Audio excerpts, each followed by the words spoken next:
Baik, kembali bersama kami di Indonesia Bicara. Kita masih bersama di ujung Skype ada Mbak Sidrotum Naim dan juga kita bertambah narasumbernya ada terhubung di telepon, di ujung telepon ada Dr. Ahmad Yuryanto, ini jubir penanganan COVID-19. Selamat malam, Pak Yuri. Selamat malam, apa kabar? Ya, baik Pak, terima kasih waktunya. Saya tahu Anda dan tim lagi sibuk-sibuknya, tapi kami butuh sedikit banyak informasi untuk saat ini. Pak Yuri, kalau kita bicara strategi penanganan, kita tahu penambahan pasien ada tiap hari. Optimisme, pengharapan harus kita berikan kepada masyarakat bagaimana kita sebenarnya bisa menghadapi ini semua. Kalau bicara gambaran strategis secara umum dari pemerintah untuk menangani COVID, seperti apa Pak Yuri? Yang pertama harus kita pastikan untuk mencari kasus positif yang ada di masyarakat. Baik. Karena ini adalah sumber penularan bagi masyarakat.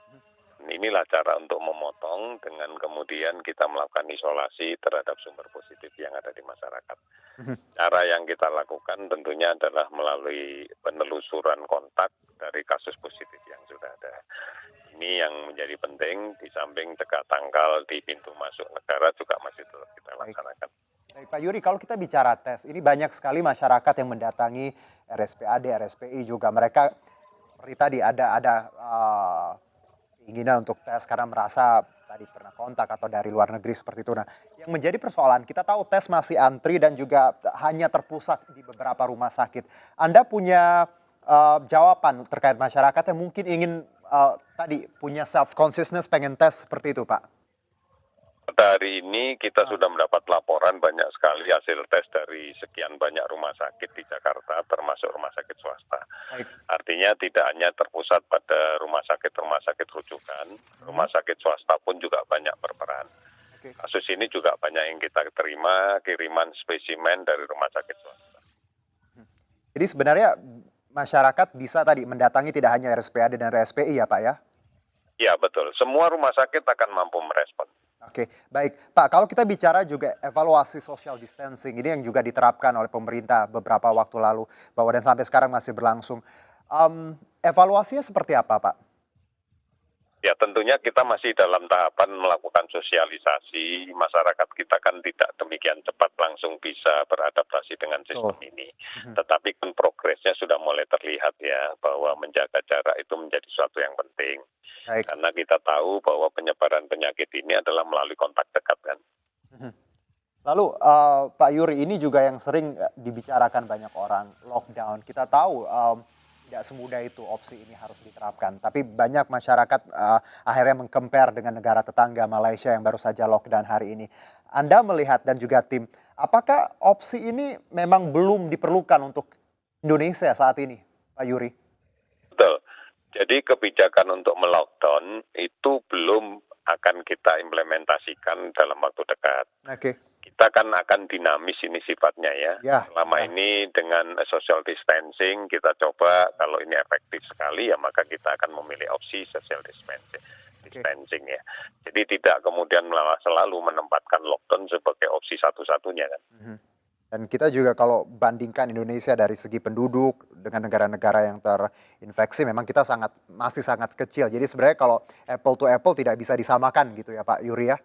Iya betul, kebijakan itu kan harus dipikirkan segala aspek ya. Ini kan bukan hanya masalah penyakit, ini banyak sekali aspek yang terkena di dalam konteks ini. Baik Pak Yuri, kita juga bicara penanganan dari tenaga medis yang bertugas. Ini juga menjadi concern kita bersama Pak Yuri. Bagaimana pemerintah menjamin rekan-rekan perawat kita, dokter yang ada beberapa waktu lalu juga viral di media sosial seorang dokter yang juga walaupun umurnya sudah lansia seperti itu sudah cukup berumur tapi tetap bertugas. Anda dan tim bagaimana melihat keamanan dan juga jaminan bagi mereka yang menangani pasien COVID ini? Pada siang tadi saya bertemu dengan Asosiasi Rumah Sakit Seluruh Indonesia termasuk dengan Persi. Mereka mengatakan bahwa beban sekarang pada petugas kesehatan di rumah sakit itu cukup berat. Baik. Oleh karena itu mereka tetap akan konsisten dengan itu karena inilah pekerjaan mereka dan inilah pengabdian mereka. Mereka akan mengatur bahwa sekarang lama bekerjanya akan dikurangi, jadi tidak lagi pada beban kerja 8 jam ya, tapi diturunkan menjadi 5 jam. Sehingga harapan kita kelelahan ini tidak kemudian menyebabkan dilanggarnya atau tidak sengaja dilanggarnya SOP tentang bagaimana perlindungan diri pada tenaga kesehatan. Baik Pak Yuri, karena kita tentunya harapan kita siapapun yang tadi baik itu yang terkena COVID ya agar tetap ada di kondisi yang prima dan juga yang merawat juga memang harus kita jamin kesehatan mereka karena mereka juga tugasnya luar biasa untuk saat ini. Ya, betul.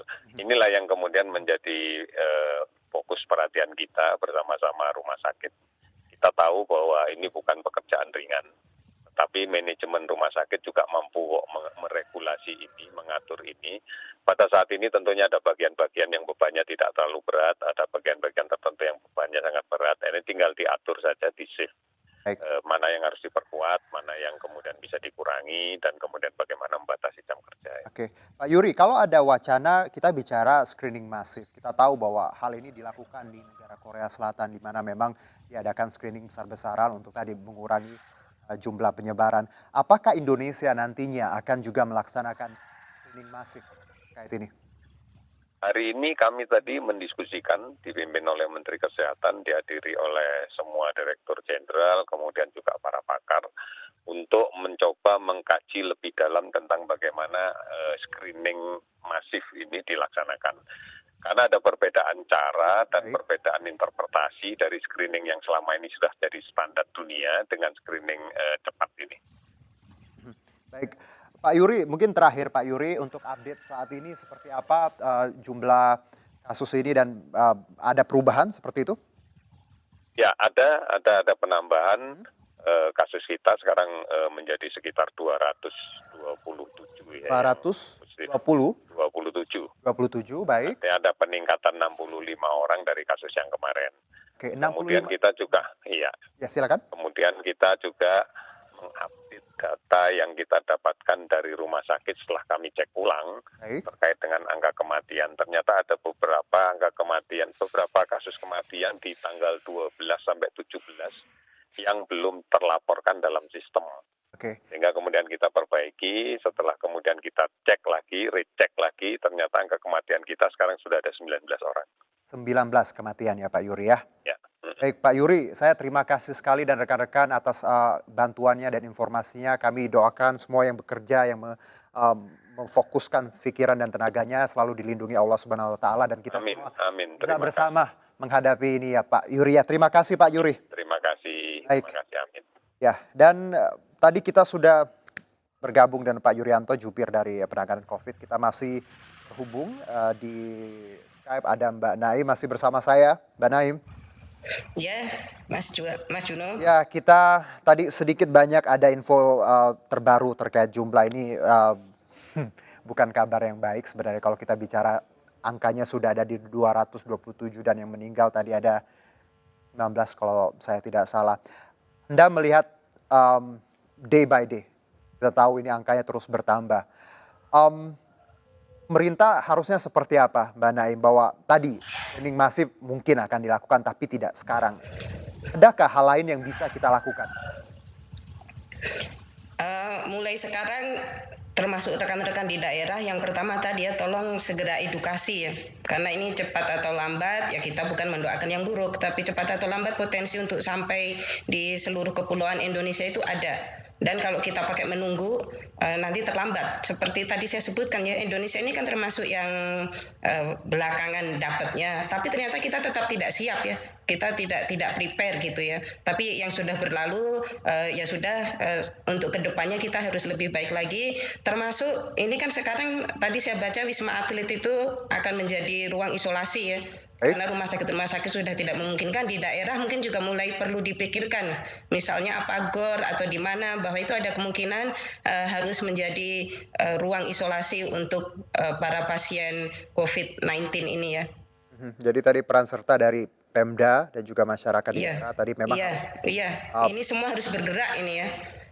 Baik, Mbak Naim, kalau bicara tadi kita juga, saya sempat bertanya terkait lockdown bahwa kita tidak bisa compare apple to apple Malaysia, Indonesia, Singapura, Indonesia. Dari jumlah penduduk sendiri jauh, totalnya berbeda dan kasusnya juga kalau persentasenya tidak sebesar negara-negara lain. Anda melihat urgensi dari lockdown, apakah saat ini itu bukan option final atau memang sebenarnya pemerintah walaupun WHO sudah strongly recommended bahwa Indonesia harus mengumumkan keadaan darurat dan mungkin lockdown. Anda melihat urgensi lockdown untuk tanah air seperti apa? Lockdown ini harus kita lihat sebagai satu rangkaian dari social distancing ya. Jadi lockdown itu kan seperti keputusan terakhir ya, social distancing, tapi dalam level yang ekstrim. Tentu saja Indonesia tidak apple to apple dengan negara lain, dan justru ini keunikan kita ya. Ya. Jadi Indonesia itu tidak mungkin lockdown seluruhnya ya, seluruh Indonesia itu ambiar itu ya, kalau kata anak milenial udah ambiar itu kita ya. Tapi misalnya harus dipertimbangkan level kecamatan. Kayak tempat saya tinggal di Bandung sekarang itu sudah ada yang positif, itu kan kita harus siap-siap, misalnya entah 2 minggu lagi, entah sebulan lagi itu akan ada lockdown di level kecamatan. Ini saya kasih contoh saja ya. Jadi itu bukan berarti seluruh kegiatan itu mati, cuma jalan keluar masuk itu tidak ada. Atau misalnya mau level Jakarta atau Jabodetabek, itu di dalam, bahkan kalau kita belajar dari Korea, justru pada saat lockdown itu warga secara bergantian melakukan yang tadi screening masif. Baik. Tapi diatur orang tidak boleh berdesakan, itu diatur. Terus di Indonesia jangan lupa kelompok sosial ekonomi yang rentan itu harus diperhatikan, kan kelurahan, kecamatan punya catatan ya. Justru nanti kan ada banyak dari kita itu yang bekerja hari ini untuk makan hari ini. Yang seperti ini kalau misalnya seminggu itu ditutup, tidak bisa melakukan mata pencaharian mereka yang biasa, tentu harus ada bantuan ya, sembako. Nah, nanti ada di pos-pos, itu bisa diambil atau diantar, itu tekniknya nanti. Tapi ini solusi terakhir ya, artinya opsi terakhir. Kalau kita mau serius ya, makanya sekarang segera screening masif. Karena screening masif yang positif cepat ketahuan, cepat ditangani, jadi tidak menularkan lebih banyak, itu jangan ditunda-tunda. Oke, jadi supaya kita tidak usah, dan bangsa kita belum pernah mengalami lockdown ya, jadi wajar kalau orang itu bingung. Saya waktu di Amerika saya pernah itu mengalami lockdown ya, karena sebuah peristiwa masyarakat di sana sudah tahu itu lockdown itu apa, persiapannya apa, kita itu belum pernah. Jadi tidak bisa langsung gitu aja, karena itu bukan pilihan yang mudah. Saya setuju bahwa ada tadi cross culture understanding juga ketika lockdown. Negara Amerika sudah beberapa kali seperti mereka paham what to do and what to not to do seperti itu. Tapi kalau Indonesia perlu lagi kajian dan juga bukan pilihan yang urgent untuk saat ini. Malah screening masif tadi yang Anda garis bawahi yang harus. Iya, screening masif dulu. Khususnya di daerah harus segera dimulai ya, mumpung belum merata. Baik. Kalau sudah merata pilihannya lebih sedikit. Baik, Mbak Naim, kita jeda dulu, nanti kita akan masih bicara lagi. Baik, Mbak Naim, terima kasih atas waktunya. Hanya ada di 2 segmen ini. Terima kasih sekali tadi atas infonya. Kita sama-sama edukasi keluarga sendiri, tetangga, teman-teman bahwa ini masalah yang cukup serius tapi tetap harus optimis. Iya, terima kasih Mas Juno. Terima kasih, Mbak Naim. Ya, tetap bersama kami di Indonesia Bicara, pemirsa.